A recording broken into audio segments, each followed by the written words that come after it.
I sometimes want to figure things out or make sense of things, so my brain can kind of rest. But the truth is, my brain will always be restless because sometimes life is not made to be something that we can make sense of. It's not that simple. It is not a math problem. And I think some of us drive ourselves like silly trying to make sense of love, make sense of life, make sense of God. Welcome to a new episode of Now with Natalie. I am your host, Natalie Manuel Lee. I am thrilled about today's episode. Today's guest is a dear friend of mine, y'all, and truly one of one. It is none other than the Lena Waithe. The world knows her as an Emmy Award-winning screenwriter, producer, actress, and director. Her relentlessness in pursuit of purpose has landed her where she is today. She shares her stage with the community that is around her. She is a bridge. She is a voice for the voiceless. She is brilliant. No one like her. Strap in, y'all, and get ready for a plethora of wisdom and knowledge to come your way. Ladies and gentlemen, Lena Waithe. Well, hello, my dear friend, Lena Waithe. Hello, my sister. The Lena. The world knows you as Emmy Award-winning screenwriter, actress, director. You are a founder of a production company. You wear a lot of different hats. Mm-hmm. You are a trailblazer. You're a bridge for our community. But I know you as the Lena Waithe, someone that is consistent, someone that is constant, someone that shares her stage with her community, someone that lends a hand to the least of these. You are a voice to the voiceless. You allow your intuition and discernment to guide you. You are a woman of great vision. And so it is an honor and a privilege to be doing this with you today. I mean, I'm honored and privileged. So thank you. I love you. Truly. Thank you. Truly. Thank you for having me. Thank you for inviting me. Of course. So we're going to get right into it. Context, y'all. I've met Lena, what has it been, 10 years now? Lord. And I remember at Earth Cafe when we had our first hangout. We talked about this, yeah. And you were one that gave all of your vision and your creativity, and literally everything that we talked about that day at that dinner, it has come to pass already. So I want to go right into it. How did you know that creativity, writing, producing was a purpose and a call on your life that you were supposed to fulfill? I mean, first of all, that's a really well put question, but I don't think I knew necessarily to speak about it in that way. I think I just knew that I wanted to tell stories, and I wanted to do it through the lens of television. Yeah. And I was very specific about that because I grew up watching television, and also being a 90s kid. Yeah. We had a plethora of different TV shows, and particularly TV shows that were populated by Black folk. You know, The Cosby Show, A Different World, Living Single, Martin, Fresh Prince, Family Matters, The Parenthood with Robert Townsend was sort of a bit of a sleeper.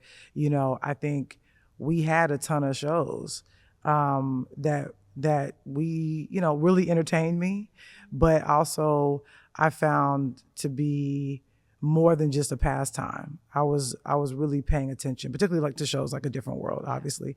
And there was something fascinating about all of those characters and how they presented what it meant to be Black, and what it meant to be smart, and what it meant to be engaged, and what it meant to be a part of a community. And yes, it took place in a fictitious, historically Black college called Hillman College. And that was something that kind of stuck out to me. Obviously, it was a play on Howard and like Spelman and, you know, all these different places. But that is something that I kind of picked up on as I got older, about how that medium was being used to, yes, make us laugh and entertain us, but also educate us about what was going on in the world. Right. I just sat down with Debbie Allen and got to have a really, you know, beautiful conversation with her about how that show impacted me and so many others. But what was so great about it was what they tackled, and they tackled apartheid. They tackled the riots in LA after the Rodney King verdict. Yeah. They tackled AIDS in the African American community, particularly how it affected straight Black women. They were doing things through a half-hour multi-cam sitcom that just sort of doesn't seem like that the person could get away with that. And Debbie Allen was steering that ship, and Susan Fields Hill and Yvette Lee Bowser and Gina Prince Bythewood and Reggie Bythewood were all in that space creating that. And so I didn't know it was supposed to be my purpose, but I knew that what was happening was really having a huge impact on me as a young person and ultimately as an artist. And so I think I wanted to do something similar. I wanted to do something in that vein. It's not unlike a little, Kobe watching Jordan play basketball and go, I want to do something like that. And I think that was what it was for me, is that I wanted to put something onto the small screen that would impact people in some way. I didn't know how that would happen, but I knew I wanted to follow in the footsteps of people like Debbie Allen. Well, you're doing it. Oh. And you are blazing the trail, and you're breaking down walls and bridges. So I'm going to give you that. I received that. Thank you. Because you are a woman of vision, I think that when I see you, I just think of you as a visionary. I think you creating all these different shows and movies and films. But I want to talk about when you get the visions that God gives you. A lot of times, there's a space in between the vision and the revelation and when it's actually executed. Mm-hmm. So what does it look like when you're posturing yourself, or what is your approach in the midst of those seasons of waiting and surrendering to God's timing and the vision that you actually saw? That's the most humbling part. Come on. To go from getting the vision to the execution. That is the storm of which you must walk through. Come on now. Because to birth something is sort of a storm. And you're walking through it. Because, like the making of Queen and Slim is so divine, like how that all came together. Like from James Frey approaching me at a party where I was celebrating, the woman I was with at the time. Like he's approached me and said, hey, I got this idea for a movie, but I don't think I should write it. If I'm not with her, if I'm not celebrating her, at that time in that space, like that would not have happened. Yeah. And so I know that is a part of it. Because sometimes the vision isn't yours. Sometimes it's someone else's vision they're giving you to say, hey, I think this is for you to help bring forth. Yeah. So I'm really grateful to James Frey for coming up to me and talking to me. And look, he's a businessman. He's sort of like, I got this idea. And I was like, but he sort of passed it to me because he's like, I don't think I'm supposed to be doing it, which is actually what white men are supposed to be doing. Right. It's like, know when you want to step aside. Mm-hmm. And he really did. He was like, here, this is something. And I was like, that is such an interesting way to explore something, especially in this world that we're living in. And it just hit me. It just stayed with me, this idea. I was like, what? And then I couldn't get it out of my brain. Like a black man, black woman, like on a date, they get in the car, they get pulled over, kill the police in self-defense, and go. Like, that is so interesting. Yeah. And I was like, what is that journey between them, after that? Like, and then and I was like, what do people, that's always coming. And then it was about me communicating with him, like having that and just going back and forth and starting that. And then I just said, I was like, I'm going to write this. Like, I'm going to start writing this. And my team that I was working with at the Shy, those writers, I was like, can y'all come like kick the tires of some ideas? And so they were helping me. And then I got in a script together. And then I went to go see early screening of Get Out, a tastemaker screening of Get Out. Obviously, I saw something magical. I talked to Daniel Kaluuya after. I was like, your life's about to change. And he's like, okay. And he was like, and I know you. And then he was like, he wants to have dinner with you. And I was like, okay, I'll have dinner with Daniel Kaluuya. And then we have dinner, no agenda, no nothing. We're just sitting there talking, just connecting, just vibing. And he goes, what are you working on? I was like, I'm working on this script about like a black man, black woman. They go on a date and they get pulled over. They kill a police officer, self-defense, and they go. And he was like, oh my God, can I read that? I said, yeah. I was not done. It's not ready yet, but sure. He read it, he hit me back. He's like, yes, I need to do this. I need to be a part of it. Like, that's like, so God gives you the vision and then gives you people to help bring that vision to life. Come on. And so that is sort of what I realized. And Daniel's telling me, people always say, wow, Daniel Kaluuya. I was like, he cast himself. He said to me, I need to do this. I need to be in this. I was like, okay, all right. And that's me also listening. Because in a way, Daniel is also a reflection of God. Yeah. And it's like God saying, this is a person that's supposed to be in your life. He's supposed to like be in your, I'm like, okay, got it. I'll hear that, God. So I could also feel that. It's like, oh, the minute I sit down with Daniel, he feels like a brother, feels like a kindred spirit. Yeah. And that's really what God does too. I think God brings people into your life for a reason. Even if that person hurts you, that is a hurt that you needed to endure and to have. Yeah. And sometimes that person doesn't. But Daniel Kaluuya was brought into my life by God. That was also ordained. I saw that movie with Rada Blank, who walked out and was like, okay, I'm inspired. We would then later go make a 40-year-old version. Right. But I know in that, after we saw that screening, I was like, okay. And also that's what God does too. So it's like for Jordan Peele to follow in his purpose. Come on. And to see Daniel, for me and Rada to come see that movie, for me to meet Daniel, for Rada so our purposes are all linked. So when you don't walk in yours, you are making it so that someone else's purpose may not come into view. Ooh, that's a bar. Say that again. If you don't walk in your own purpose, come on, you may be preventing someone else from their purpose coming into view.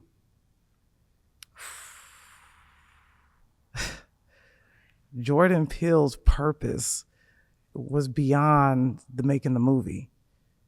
That movie is the nexus in which I meet Daniel and Rada sees something that tells her, oh, I can make my movie then. Yeah. Got it. I never forgot the feeling she had when she walked out of there. She was like, okay, understood, got it. It was literally watching somebody have a fire be lit under their buttocks. Yeah. That's so good. And then next thing you know, we're at Sundance with 40-year-old version, and she becomes the second Black woman to ever win Best Director at that festival. Wow. Second to Ava DuVernay, who I knew pretty well. Wow. And I think that's indicative to, thank you for sharing that story of just like when we take those steps, our steps are ordered by God. Order my steps, please. Please, or else. Or I need to be obedient when you do. You have to ask yourself, why? Why are you doing what you're doing? Why? If you want the applause, there are other ways to get it. Don't make something so that others will approve, because then what it is you're making is empty. So talking about obedience, let's shift a little bit. Okay. We live in a culture where we are so anchored in results. We are results driven. We want the blue check, the amount of subscriptions we're looking at on YouTube, the likes that we get on social media. And I can be honest, like that is something that I for sure look at and struggle with. But I realize that anchoring in those external results will do nothing for what God has called me to do. And also realizing that, yes, I can have the weight of the results, but it does not outweigh the weight of obedience. So regardless if I get 2 views, 2 likes, as long as I'm being obedient to the Father. So my question to you is, or what advice you can lend to someone that is looking at that external validation, that is looking, or if one of the shows that you did maybe didn't really do that great, and maybe critics are coming at you left and really aren't feeling the art that you did. How do you not allow yourself to get swallowed up in results? Okay.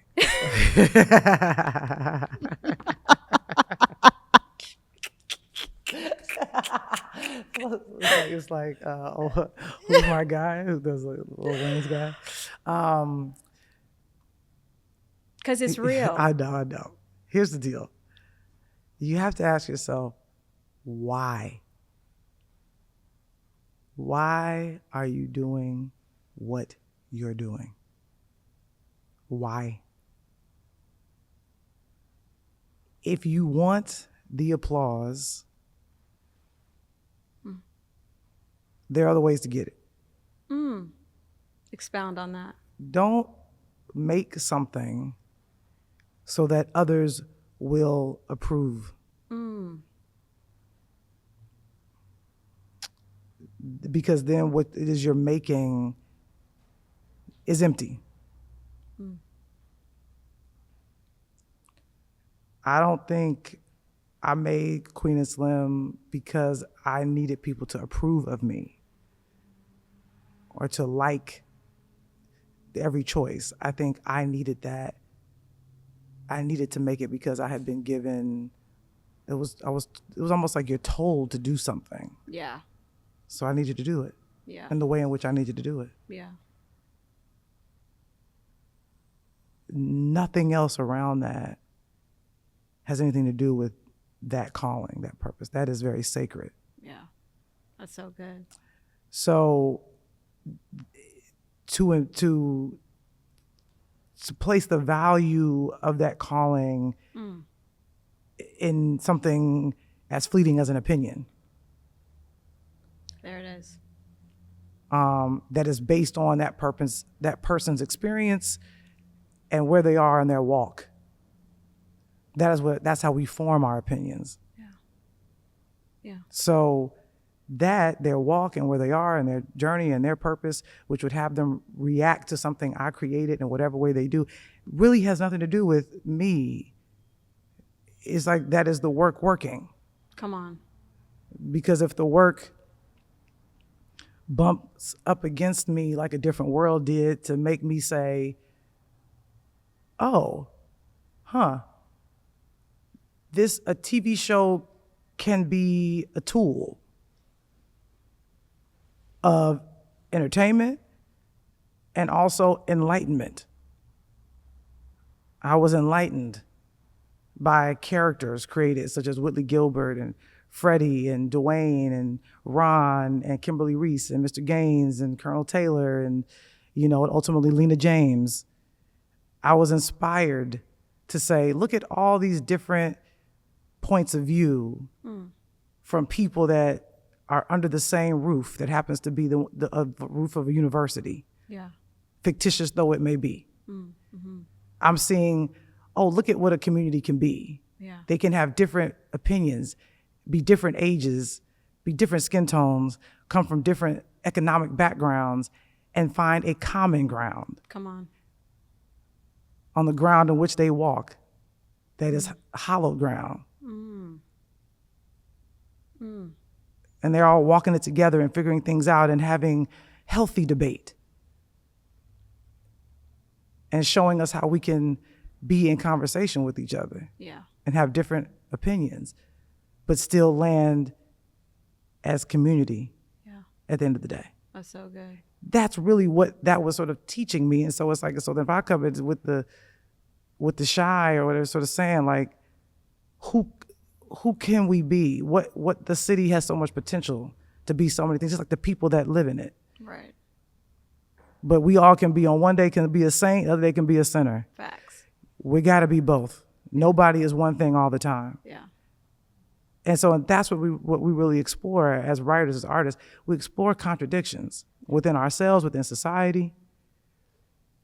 Because a scene is not a scene if both people agree.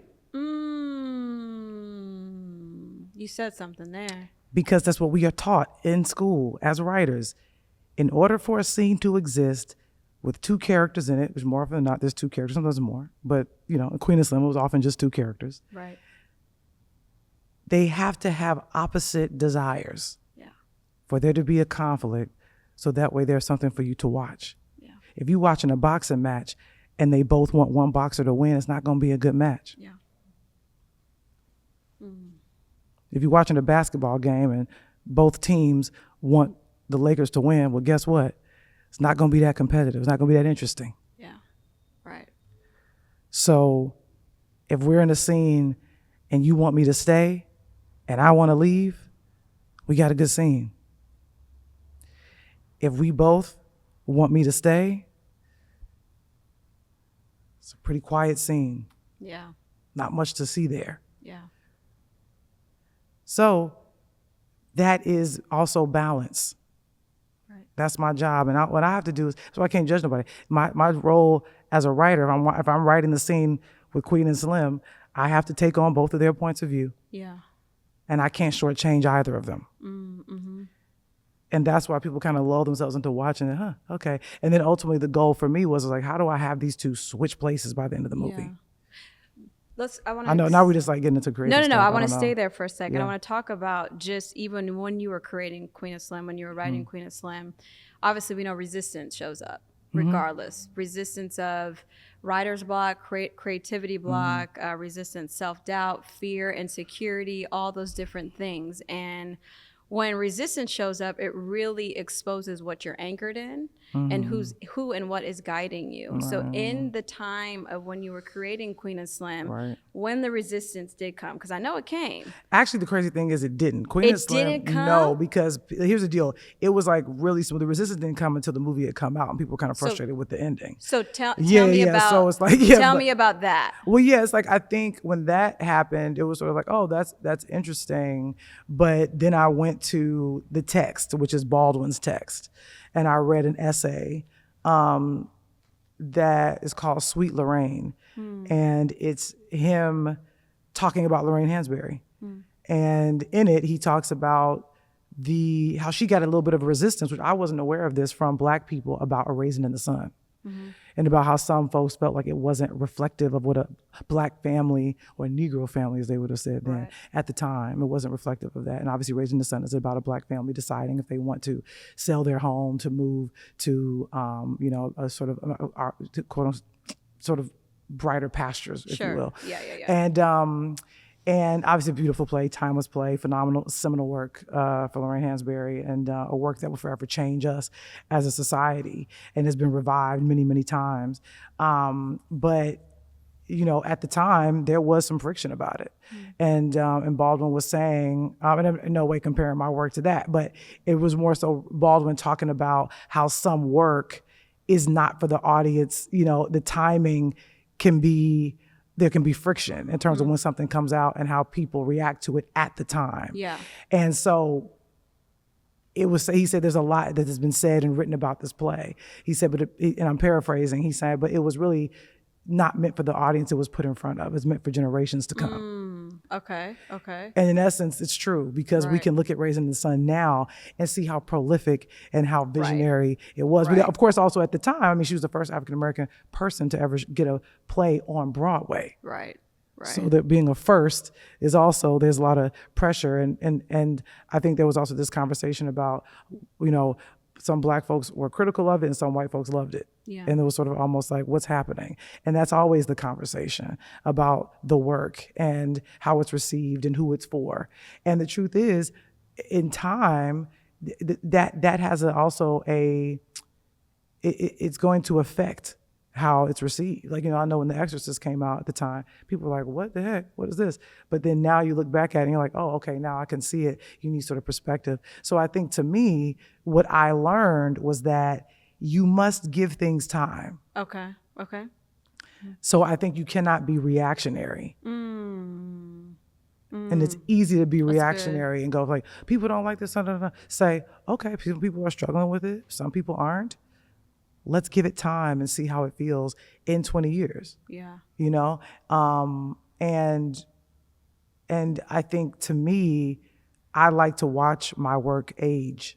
That's good. Because also going back to A Different World, which is a bit of a North Star, that show is both timely, because it was very much of its time, talking about things that were going on at the time, but then it also is timeless. Yeah, right. Which is a very unique thing. It's a very unique place to stay.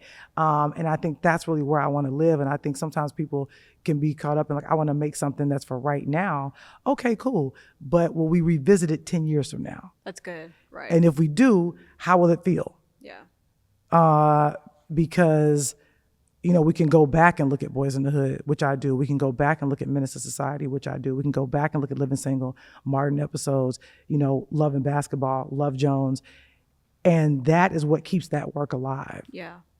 Now, take me to a project that you were writing on where you may had resistance or writer block. Like, what does your creative breakthroughs look like? Yeah, it's interesting, because writer's block is something that I think occurs if you're afraid to be vulnerable. Ooh. You said something there. Yeah, because it means you're afraid to put down something that could actually like break somebody open, yourself included. When you write it down, it's real. And, I've written some things down that's like, ooh, uh-oh, okay. But then it's like, okay, let it be there and let the people get mad, or let other people go, ooh, I see it. Yeah. Because again, those two people, both their feelings are valid.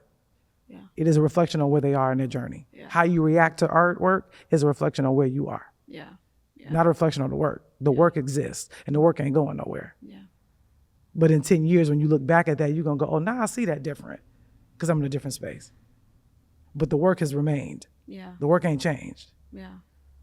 And so I think, to me, you must be vulnerable in the work.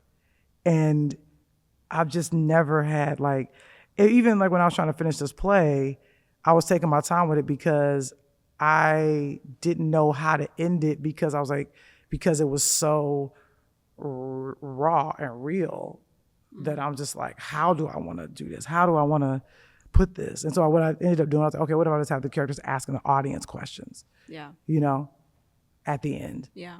Because I'm still asking questions. I'm still trying to figure it out. Yeah. And so that's not a block. That's a, how do I want to put this? Oh, I feel like what you just said is going to free a lot of creatives.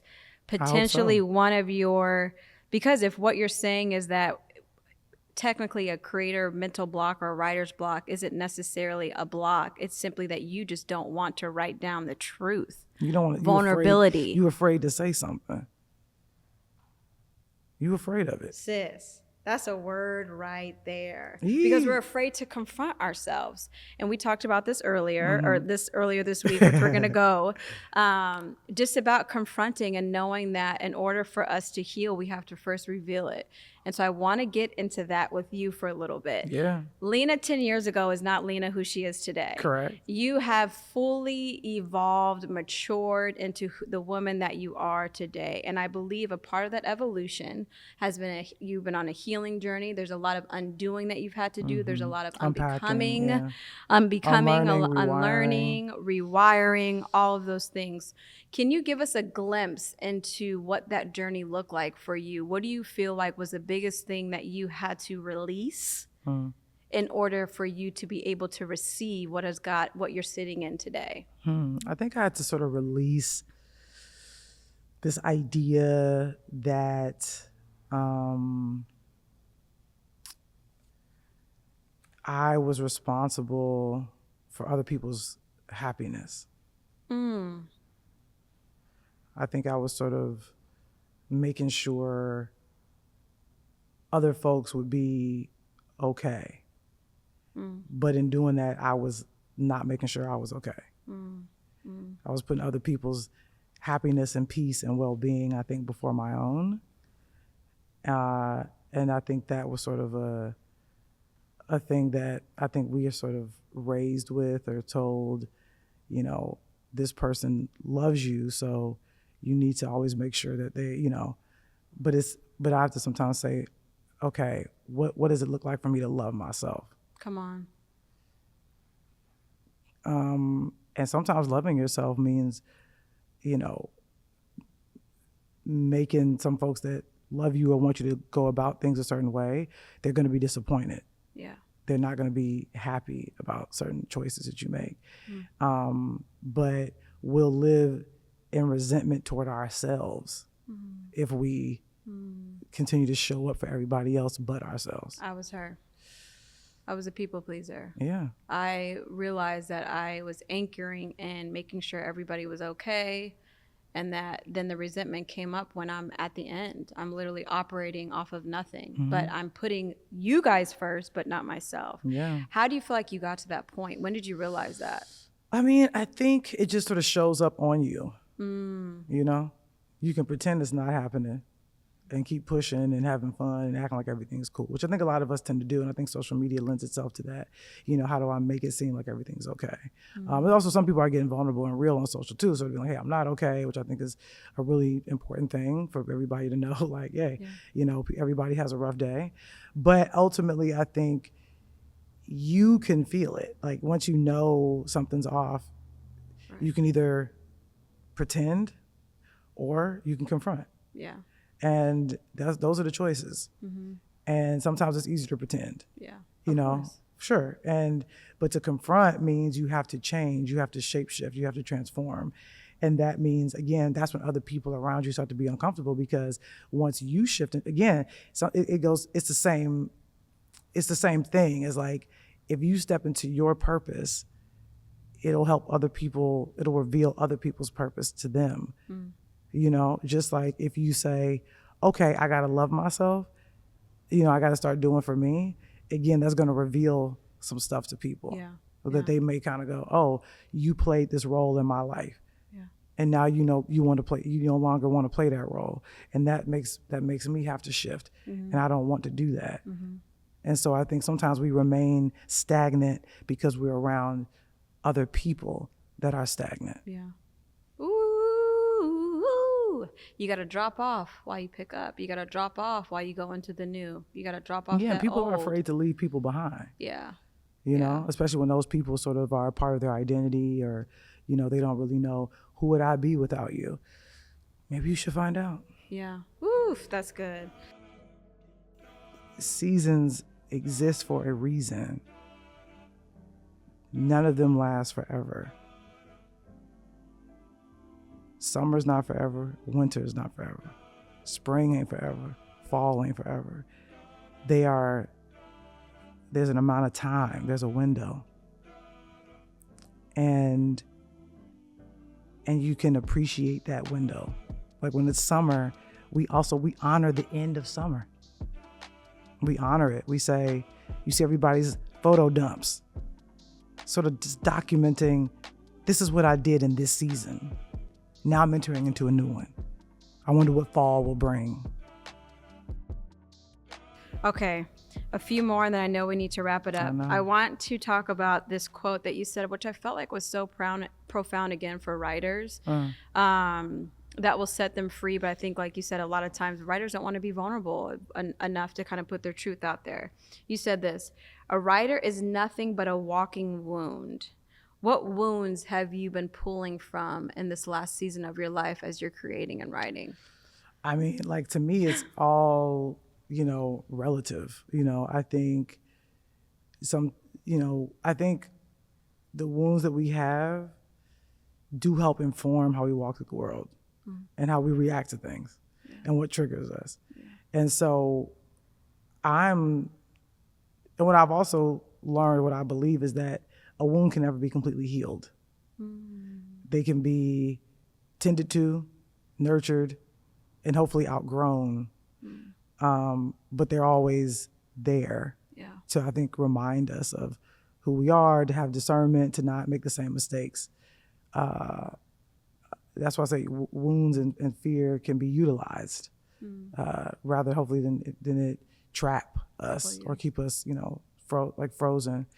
But I sort of pull from things that I'm still trying to figure out. You know, I think that's the big thing. I think I'm always in a space of, I sometimes want to figure things out or make sense of things, so my brain can kind of rest. But the truth is, my brain will always be restless, because sometimes life is not made to be something that we can make sense of. It's not that simple. It is not a math problem. And I think some of us drive ourselves like silly trying to make sense of love, make sense of life, make sense of God. These concepts are too complicated to figure out in one's lifetime. So we might as well sit and rest in the unknowing, which is the most vulnerable place to be, to not know.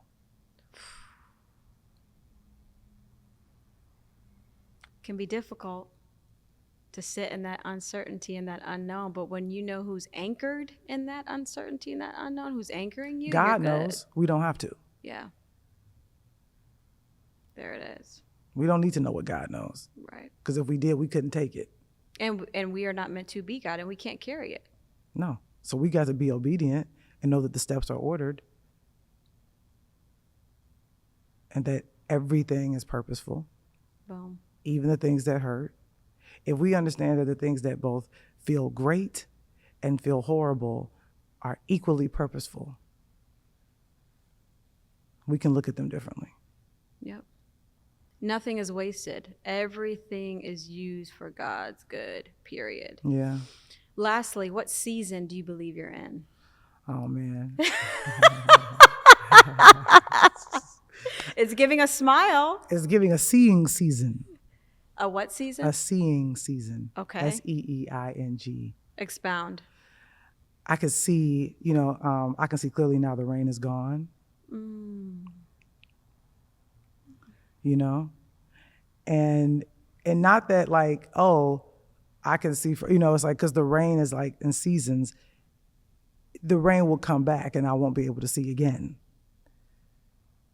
But then the rain will stop and I'll get to see clear again. And then the rain will come and I won't be able to see as well. And it'll stop and the sun will come out and I'll be able to see clearly, and again and again and again and again and again. I kind of realized, like, I work in television, right? And so we have something called seasons. You're right. Literally, yeah. starting a new season. And what I think about seasons is like flowers, fruit. They are in season. Right. This is blooming. It will close again. And then guess what? In another season, it'll open, it'll bloom again. And that is also how I look at it. That, seasons exist for a reason. None of them last forever. Summer's not forever. Winter's not forever. Spring ain't forever. Fall ain't forever. There's an amount of time. There's a window. And you can appreciate that window. Yeah. Like when it's summer, we honor the end of summer. We honor it. We say, you see everybody's photo dumps. Right. Sort of just documenting, this is what I did in this season. Now I'm entering into a new one. I wonder what fall will bring. Because it'll bring something new. And what's great about it is that that's what this summer brought, that's what this fall will bring, that's what this winter will bring. And what we know is that we will have these seasons again. Yeah. We will have another summer that'll feel different from this previous summer. And it's always about appreciating that time in the moment and also knowing that it'll come again. Yeah. What's your posture like in those winter seasons? Oh man, like I think I'm doing just what nature is supposed to do.